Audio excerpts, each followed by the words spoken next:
Welcome back to the bench for a look at the functioning Hammertone Sierra. So that's the happiest news. I'll tell you some of the story. We'll try to make this quick, but I tell you, I burned about an hour of debug time on this. Let me turn that down. So I burned about an hour of debug time because the AGC seemed to be shutting down the IF amplifier. And if you look at the schematic I had, the AGC comes off of the LM386 here and goes in here and builds the AGC voltage. Nowhere in here is there an AGC control, so I didn't even think of that.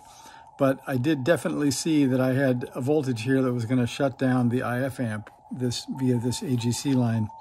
So I was debugging along. I changed the MC1350. That didn't do anything. I still had the high voltage on the AGC line.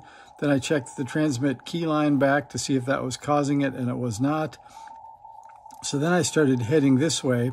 So I drew this kind of pencil drawing of what I found. There wasn't these 3 diodes. There was a 10K directly to the output of what was marked as unused on my Rev C schematic. So they apparently, because of layout issues, changed from the A side to the B side of U1. And so it's much simpler. There's 8 volts going to an AGC control, a resistor, a diode, and then the audio-derived AGC comes in here. So I could redraw this the way it is, but the embarrassing piece was I was measuring along and said, then I came across the AGC control, and let's see, I think that is right here. And you can see the drastic effect that it has. I'll show you. So if you have the AGC turned too far the other way, it shuts the whole radio down. And that's what somebody had just left it cranked all the way to the opposite end, and it completely turns off that IF amp. So when I finally got to the point of trying to trace that voltage, I realized, wait, it goes right to that little pot. And I turned it around and that said AGC on it, and I got this effect. It's a pretty slow AGC, but it was a good result. So even when I was turning it, I didn't get the immediate feedback that I had found the right thing, and then suddenly it crept back up on me and the radio came alive. So it's got quite a lot of gain when the AGC is in the right place. The band is completely trashed though tonight with noise. I've heard a couple of stations, but not much to write home about in terms of reception tonight.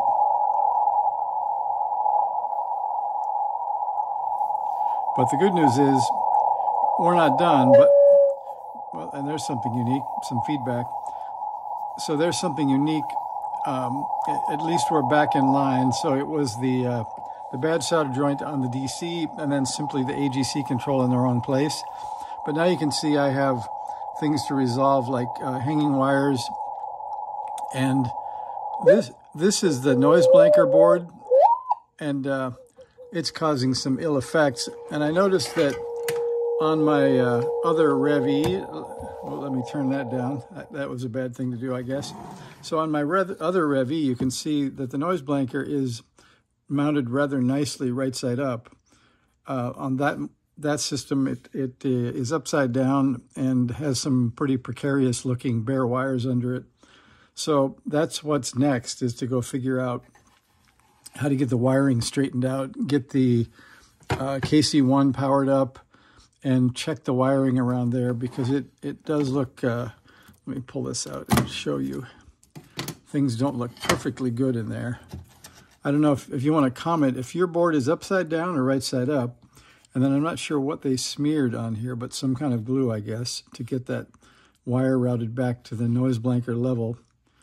So that's next, is just to kind of undo what got done and see if we can flip the noise blanker board over. And then I think it's going to work, but I'd like to probably change the key jack too with the big solder burn mark in it. But at least some good progress. And when the noise drops on the band, I'll try to get on and do a QSO with it somewhere along the way here, so you guys can see the progress. I haven't checked the transmitter yet either. That'll be kind of coming up soon, I think. Looks like I caused something to start oscillating here. So I'll have to work out why that is.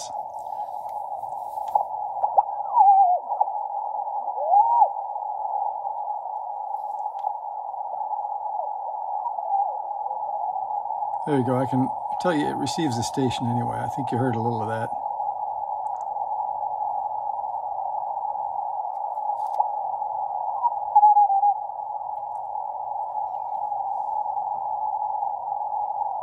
Must be some DX back there somewhere.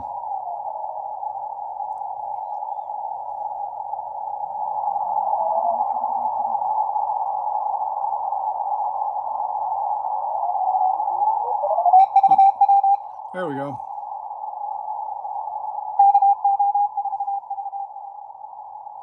So, some reasonable success. We'll leave it at that. I'll come back. We'll figure out if we're going to look at noise blanker, transmitter, or KC1 next, but I think that's pretty good progress. So thanks for coming along, and we'll see what we can do next. See ya.